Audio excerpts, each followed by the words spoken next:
केरल के तिरुवनंतपुरम में स्थित श्री पद्मनाभस्वामी मंदिर सिर्फ एक मंदिर नहीं, यह एक ऐसा रहस्य है जो समय, विज्ञान और इंसानी साहस तीनों को चुनौती देता है। सन 2011 में जब अदालत के आदेश पर मंदिर के गुप्त तहखाने खोले गए, तो सोने चांदी के पहाड़, हीरे मोती की नदियां और अनमोल रत्नों के महासागर सामने आए। 5 में से 4 तहखाने खुल गए, लेकिन तहखाना बी के सामने सभी के कदम रुक गए। तहखाना बी का दरवाजा साधारण नहीं है।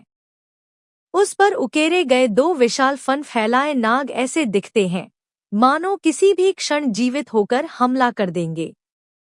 मंदिर के पुजारियों का कहना है, यह दरवाजा लोहे या ताले से नहीं, बल्कि दिव्य मंत्रों और अदृश्य शक्तियों से बंद है।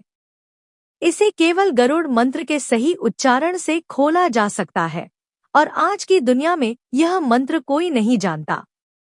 स्थानीय किंवदंती कहती है कि सदियों पहले इस तहखाने को नागदेवताओं ने शाप दिया था।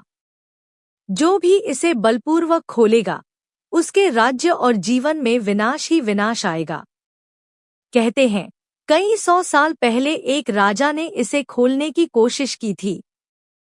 दरवाजा जैसे ही हिलने लगा, आसमान में काले बादल छा गए, बिजली गरजी और समुद्र की लहरें शहर की ओर बढ़ आईं। राजा ने डर के मारे काम रुकवाया, और तब से यह दरवाजा दोबारा छुआ भी नहीं गया। लोग मानते हैं कि इस तहखाने में खजाने से भी ज्यादा कुछ है, ऐसे रत्न जो प्रकृति की शक्तियों को नियंत्रित कर सकते हैं।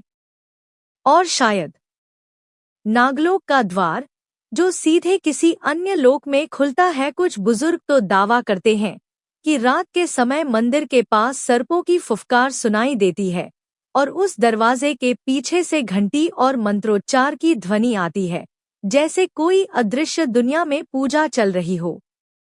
आज तक कोई उस दरवाजे को खोल नहीं पाया। वैज्ञानिक इसे अंधविश्वास कहते हैं, लेकिन स्थानीय लोग इसे भगवान पद्मनाभ का निजी कक्ष मानते हैं, जहां झांकने की इजाजत किसी भी इंसान को नहीं है।